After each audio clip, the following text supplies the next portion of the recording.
ગામની પાદરે ચૂંટણીની ચર્ચા અર્બન ગુજરાતની સાથે અને આજે અર્બન ગુજરાતની ટીમ પહોંચી છે બોરસદ તાલુકાનું વાસણા ગામ. આજથી એવું હવે મને લાગી રહ્યું છે વાસણા ગામ છે તેનો વિકાસ હવે વધી જશે, કારણ કે આ વખતે એક યુવા પરંજભાઈ પટેલ કે જેઓ સરપંચ તરીકે પોતાનું ઉમેદવારી જે ફોર્મ છે તે નોંધાવ્યું છે.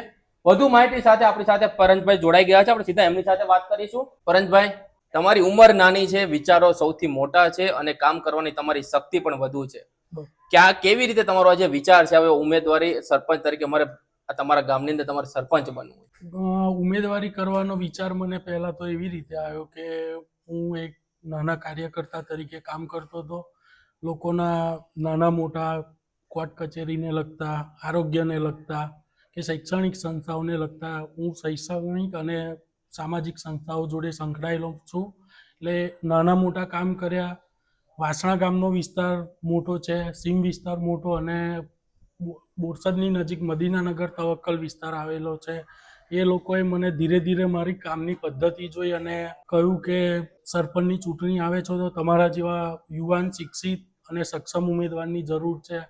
પછી મેં મારા પરિવારને રજૂઆત કરી અને પછી આ રીતે બધાના સાથ સહકારથી, વડીલોના આશીર્વાદથી અને યુવાન મિત્રોના સાથ સહકારથી ઉમેદવારી કરવાનું મેં વિચાર્યું. તમે જેમ કહ્યું કે નાની મોટી સંસ્થાઓને તમે ક્યાંક પદ પણ ધરાવી રહ્યા છો, કેટલી સંસ્થાઓમાં તમે અત્યારે તમારું જે સભ્ય પદ છે અને તમે ટ્રસ્ટીઓ પણ ઘણી જગ્યાએ રહેલો છે, તમારી મોટો સિંહ પાડો નાના મોટા કામમાં જોવા મળી રહ્યો છે, તો થોડીક વિગતે જણાવો. હું વાસણા બોરસદ ગામે એજ્યુકેશન સંસ્થા સરદાર પટેલ માધ્યમિક શાળામાં કારોબારી સભ્ય, સેવા સહકારી મંડળીમાં કારોબારી સભ્ય, બોરસદ તાલુકાની પ્રખ્યાત અને વિખ્યાત એવી હોસ્પિટલ શ્રદ્ધા હોસ્પિટલમાં આજીવન સભ્ય છું. શૈક્ષણિક સંસ્થાની વાત કરું તો એક્સેલન્ટ ઇંગ્લિશ મીડિયમ સ્કૂલમાં પણ હું સભ્ય છું. વાસણા ગામ તમારા માટે શું છે? આમ કહેવાય ને, ઘણા લોકો કહેતો મારા માટે સ્વાભિમાન છે, તમારા માટે વાસણા ગામ શું? વાસણા ગામ મારા માટે કે પહેલામાં પહેલું તો મારો જન્મ અહીંયા થયો છે અને મારી કર્મભૂમિ રહી છે. તો કર્મભૂમિ માટે આજે કંઈક કરી છૂટવાની મારા મનમાં પહેલેથી ધગશ હતી અને એ વિચાર્યું અને ગામનો કંઈક સારું કરું એ વિચાર છે. હાલની તમારા ગામની અત્યારે સમસ્યાઓ કઈ તમને અત્યારે તમારા નજરે ચડી? હાલની સમસ્યામાં જોવામાં જઈએ તો પહેલો તો ગટરનો મોટામાં મોટો પ્રશ્ન છે. પાણીનો હતો એ બી સોલ્વ થયો છે. અને બીજા નંબરે જોઈએ તો જે સીમ વિસ્તાર આવેલો છે, અમુક જગ્યાએ કામ પત્યા છે ને અમુક જગ્યાએ બાકી છે. હવે મારી પહેલી પ્રાયોરિટી સીમ વિસ્તાર અને જે મદીનાનગર તવક્કલ વિસ્તાર આવ્યો છે ત્યાં આગળ રોડ રસ્તાની, ગટરની, સ્ટ્રીટ લાઇટોની અને વીજળીની જે અમુક જગ્યાએ સમસ્યા છે એ હલ કરવાનો રહેશે. જો તમે સરપંચ તરીકે કદાચ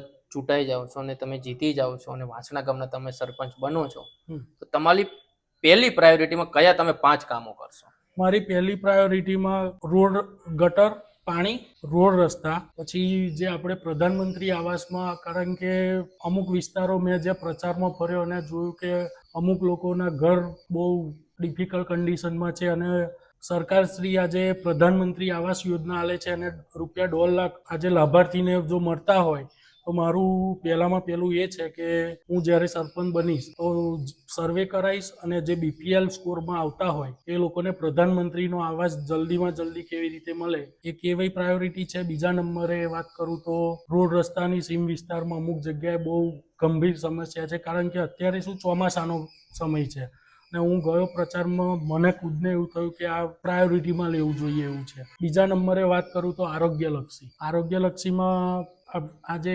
આરોગ્યલક્ષી એવા કેમ્પ કરું. અને ચોથા નંબરે આપણે પ્રશ્નો તો ઘણા બધા એવા છે, કારણ કે આ કેવું, અત્યારે જો હું પ્રચારમાં ગયો અને ફિલ્ડમાં 4-5 વર્ષથી ફરતો હતો તો મેં જોયું હવે સરપંચ બનીશ તો પહેલામાં પહેલો આ બધું ગામના વડીલોનું માર્ગદર્શન લઈશ, યુવાન મિત્રોનું લઈશ, સ્થાનિકોનું લઈશ અને પ્રશ્ન હલ કરવાનો પ્રયત્ન કરીશ. આપ પણ એક યુવા છો, ઉકળતું લોહી છે તમારી અંદર, કામ કરવાની શક્તિ પણ વધુ છે. એક પર્સનલી એક તમે એવું શું તમે વાસણા ગામને આપશો કે જેથી વાસણા ગામનું નામ સમગ્ર ગુજરાતની અંદર આમ ફેલાય? વાસણા ગામને મારો અમુક વડીલો સાથે ચર્ચા થઈ છે કે યુનાઇટેડ ટ્રસ્ટ ઓફ વાસણા કરી અને અમુક દાતાશ્રીઓ, કારણ કે વાસણા ગામ જ્યારે કેશુભાઈ પટેલ મુખ્યમંત્રી હતા ત્યારે ગોકુળિયા ગામનો એવોર્ડ મેળવેલો. અને વાત કરું તો 1996-97માં જ્યારે મારો જન્મ પણ નહોતો થયો તે વખતે ગટર, સ્ટ્રીટ લાઇટ 24 કલાક, તે ઘડીએ તો 24 કલાક લાઇટની વ્યવસ્થા નથી, પણ તે ઘડીએ આયોજન કરી 24 કલાક લાઇટ, રોડ રસ્તા, રેડિયો રિલીવર સિસ્ટમ વાસણા ગામમાં સૌથી પહેલી હતી. ત્યારે પછી આનું અનુકરણ કરીને અન્ય ગામોએ અને સરકારે આમાં પ્રેરણા આપી અને અન્ય ગામોને લાભ લેવા વિનંતી કરી. એટલે મારો હવે એ છે કે ડિજિટલ વાઈફાઈ, પછી જે આપણે વાયરલેસ રેડિયો રિલીવર સિસ્ટમ કરવાનું, પછી અમુક એવી સંસ્થાઓ કે એમના સાથ સહકારથી આજે ગામનો વિકાસ વધુમાં વધુ કેવી રીતે બને, અમુક એરિયા એવા ડેવલપ કરવા કે વોકિંગ સ્ટ્રીટ બને, એ બધું મારું આયોજન છે. અને જે સંસ્થાઓ છે એમની જોડે વાત થઈ છે, ગટરનો કે અમુક કાસ વિભાગનું હોય એ બધું એમની જોડે ચર્ચા થઈ છે. અને કચરાનો મોટો પ્રશ્ન છે એ બધો સોલ્વ થાય એ રીતની બધી ચર્ચા છે. અત્યારે તમે સરપંચ તરીકે અત્યારે તમે ફોર્મ ભર્યું છે અને અત્યારે તમારો જંજી જે પ્રચાર છે શરૂ છે, હા, ગામના વડીલોનો તમારા તરફનો કેવો ટેકો અત્યારે જોવો? ગામના વડીલોનો તો બહુ અદ્ભુત ટેકો. મેં વિચાર્યું પણ નહોતું કે આટલો બધો અદ્ભુત પ્રતિસાદ મળશે. જ્યારે હું ફોર્મ ભર્યું તે દિવસથી લઈને આજે 2 દિવસ ચૂંટણીના બાકી છે, અત્યારે જે મારી રેલીમાં મેં માણસ જોયું તો આજે 200 થી 300 યુવાનો બાઇકો લઈને, વડીલો હતા અને માતાઓ બહેનો જે ફરિયાની ગલીઓ હોય ત્યાં આગળ આશીર્વાદ આપવા ઊભા હતા. બહુ અદ્ભુત પ્રતિસાદ મળ્યો. મેં ધાર્યું નહોતું એના કરતાં પણ વધારે મળ્યો છે. બીજી એક વાત કે અમારા ગામમાં 3 ઉમેદવાર હતા. એમાં જેનુલભાઈ સૈયદ કરીને જે મદીનાનગર તવક્કલ વિસ્તારના હતા, એ લોકોએ પણ અને વડીલો સાથે તેમને ત્યાંના વડીલો સાથે ચર્ચા કરી અને સરપંચમાં મને ટેકો જાહેર કર્યો. તમે સરપંચ તરીકે ચૂંટણી જીતવા માટે તમે તમારો અભિગમ તમે કયો અપનાવ્યો છે જેથી લોકો તમને, ગામના લોકો જે છે એ તમને મત આપે? સરપંચ તરીકે ચૂંટણીમાં જે મેં કરેલા કામો છે, સરકારની અમુક યોજના, કારણ કે રોડ રસ્તાનો મેં તમને જે પહેલા પ્રશ્ન કહ્યો એમાં મુખ્યમંત્રી સડક યોજના, પ્રધાનમંત્રી સડક યોજનામાં વહેલામાં વહેલા ગામના રોડો, કારણ કે મુખ્યમંત્રી અને પ્રધાનમંત્રી સડક યોજનામાં 2 ગામના જોડતા રોડ થાય છે. અમુક વિસ્તાર એવો છે કે જ્યાં 4 ગામની હદ લાગે છે, વાસણા, નિસરાયા, અલારસા, ભાદરણ, આ 4 ગામની હદ લાગે છે. પણ એ જગ્યાએ આજે પણ હજુ રોડ રસ્તાનો એવો પ્રોબ્લેમ છે. આ બધું પ્રાયોરિટીમાં લઈ, કારણ કે 4 ગામની હદ છે, વાસણા ગામ તો લાભ લે છે, આજુબાજુના પણ 4 ગામોનો લાભ લે છે. તો આ રીતે મારું આયોજન છે કે સરકારમાં રજૂઆત કરી, ધારાસભ્ય, સાંસદ સભ્યને રજૂઆત કરીને.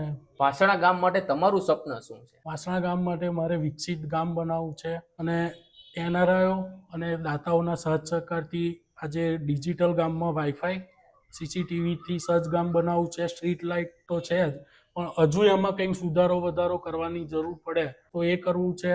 પછી બીજા અમુક ઘણા આપણે વોકવે કે બીજું અન્ય વિચારીશું. વડીલોની ને બીજા અમુક લોકોની સલાહ સૂચન લઈશું અને એમાં સુધારા વધારા કરીને અને કંઈક આયોજન કરીશું. આપ પણ એક યુવા છો અને યુવાનો માટે ખાસ તમે શું કરશો? યુવાનો માટે મારે પહેલામાં પહેલું તો જીમ, કારણ કે અત્યારના યુવાનોને જીમ કરવાનું બહુ હોય શોખ, તો મારે જીમની વ્યવસ્થા કરવી છે કે દાતા જોડે વાત પણ થઈ ગઈ છે. અને જીમ પછી એક અમારે ક્રિકેટનું ગ્રાઉન્ડ આવેલું છે, એને ડેવલપ કરી યુવાનો વધારે આગળ વધે. બીજું કે સરકારની યુપીએસસી, તલાટી, ક્લાર્કની કે એની બધી પરીક્ષાઓ આવે છે, એની તૈયારીના રૂપે અને બહેનો માટે સીવણ ક્લાસીસ, આ બધું આયોજન કરીને એક સ્ટાર્ટઅપ કરીને સરકાર લોન આપે છે.